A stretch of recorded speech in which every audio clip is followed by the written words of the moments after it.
আসসালামু আলাইকুম। আশা করি সকলে ভালো আছেন। আলহামদুলিল্লাহ আমিও ভালো আছি। আজকের ভিডিওতে আপনাদের দেখানোর চেষ্টা করব গাড়ল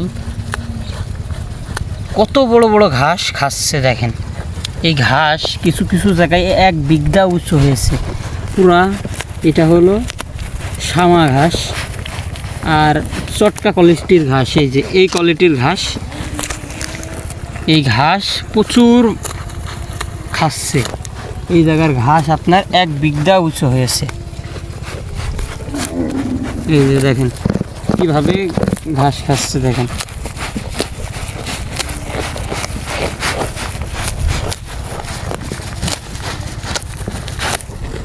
কি খাওয়া খাচ্ছে। দেখেন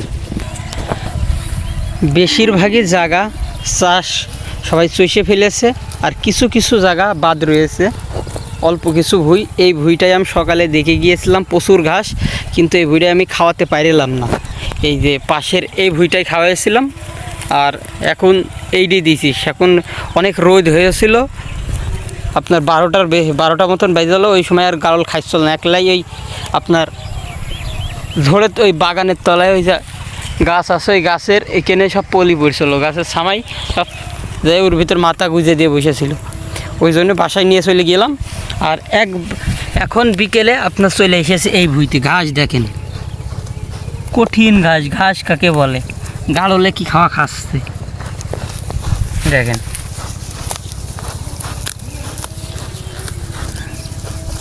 গাড়ল কি খাওয়া খাচ্ছে ঘাস।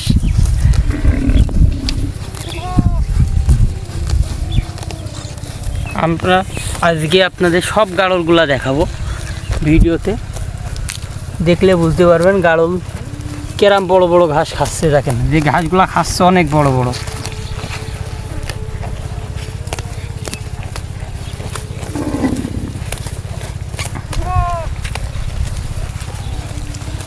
এই জায়গার ঘাস কিন্তু প্রচুর বড়, মনে হচ্ছে পুরো সার দেয়া এমন অবস্থা। এই জায়গার ঘাসগুলা কত বড় বড় ঘাস হয়েছে, অনেক সুন্দর ঘাস, কিন্তু গাড়ল খাচ্ছে।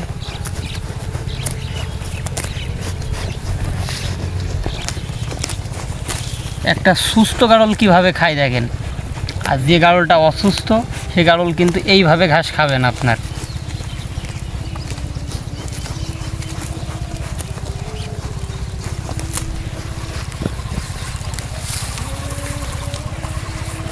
দেখেন প্রত্যেকটা গাড়ল আপনাদের দেখানোর চেষ্টা করছে কিভাবে ঘাস খাচ্ছে। দেখেন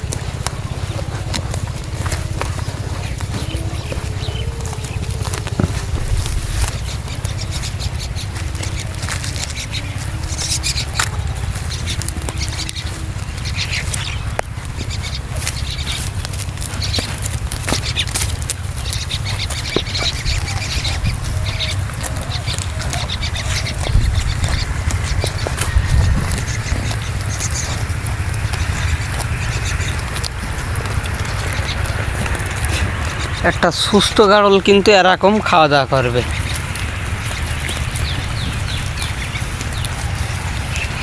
আর আমাদের সামনে যে গাড়লটা দেখছেন, একটা হাই ক্রস মা গাড়ল। এই জায়গায় মনে করেন বাচ্চা আছে, এই বাচ্চার মাথা আপনার থেকে থেকে এরকম ঢিপ মারছে, মনে হচ্ছে চামড়া ফুটো হয়ে বেরিয়ে পড়বে। একটু আগে এই জায়গায় বেড়াইছিল, এরকম উঠে গিয়ে হলো এই জায়গাটায়। মাথা ছিল, অল্প কয়েকদিনের মধ্যে বাচ্চা হবে আশা করছি। একটু আগেও আপনার ওই জায়গাটা ফুলে মনে হয়েছিল মাথা দিয়ে এখান থেকে এরম বের করছে। এই জায়গায় ছিল মাথাটা, দেখেন কি সুন্দর খাওয়া দাওয়া করছে। এই যে মাথাটা, এই দেখেন এই বেটা ফুলে গিয়েছে, দেখেন জায়গাটা। এই দেখেন আমি হাত দিচ্ছি, দেখেন এই জায়গাটা পুরা মাথা আমি বুঝতে পারছি। এখানে আমি হাত দিয়েছি, দেখেন চামড়ার উপরে এই জায়গাটা পুরা ফুলে গিয়েছে। এই দেখেন মাথা এই সাইডে চলে এসেছে, এ দেখেন পুরা দেহ। এ দেখেন এই দেখেন এই বেটা জায়গাটা পুরা ফুলে গিয়েছে। এই জায়গাটাই মাথা দিয়ে এরকম ঠুল মারছে। ওই জায়গায় হাত দিলে বোঝা যাচ্ছে। আর এই জায়গাটায় দেখেন উঁচু হয়ে গিয়েছে, থেকে থেকে ঠুল মারছে বাচ্চা।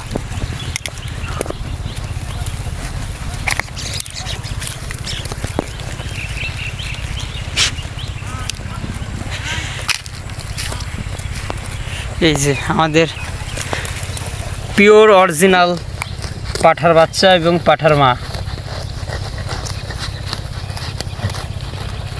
মা এবং ছেলে কিভাবে ঘাস খাচ্ছে দেখেন।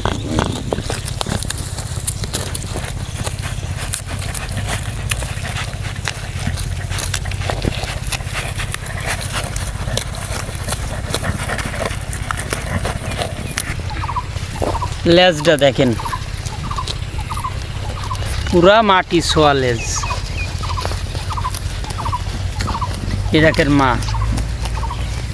মা যদি এরকম মাটি ছোঁয়া হয় লেজ, বাচ্চার লেজও কিন্তু এরকম মাটি ছোঁয়া হবে। মারও মাটি ছোঁয়া লেজ, বাচ্চাও এরকম।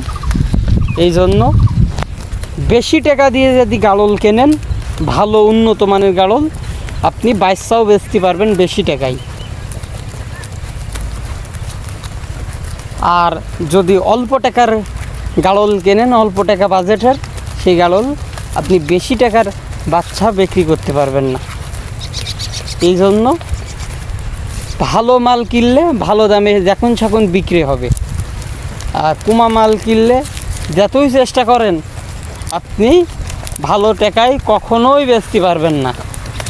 এই জন্য টাকা খরচ প্রথম দিকে একটু করলে পরে আপনি অনেক টাকায় মাল বিক্রি করতে পারবেন। মালের কোয়ালিটি থাকতে হবে এবং গঠন থাকতে হবে হাই কোয়ালিটির। দেখেন গাড়ল, একটা সুস্থ গাড়ল কিভাবে খায়। আমার খামারে প্রত্যেকটা গাড়ল সুস্থ, আর চিকিৎসা আমরা 100 দিয়ে রাখি, বিভিন্ন রকমের চিকিৎসা দিয়ে রাখি। গাড়ল কি সুন্দর খাওয়া দাওয়া করছে দেখেন। একটা গাড়লও অসুস্থ গাড়ল আছে আপনাদের ভিডিও জুড়ে তো আমি তো দেখাচ্ছি, প্রত্যেকটা গাড়ল দেখাচ্ছি। একটা গাড়লও যে মুখ উঁচু করে দাঁড়িয়ে আছে এরকম একটা গাড়লও নেই। প্রত্যেকটা গাড়ল অসাধারণ খাওয়া দাওয়া করছে। আজকে ভিডিওতে এখানেই শেষ করছি। ভালো থাকেন, সুস্থ থাকেন। আসসালামু আলাইকুম।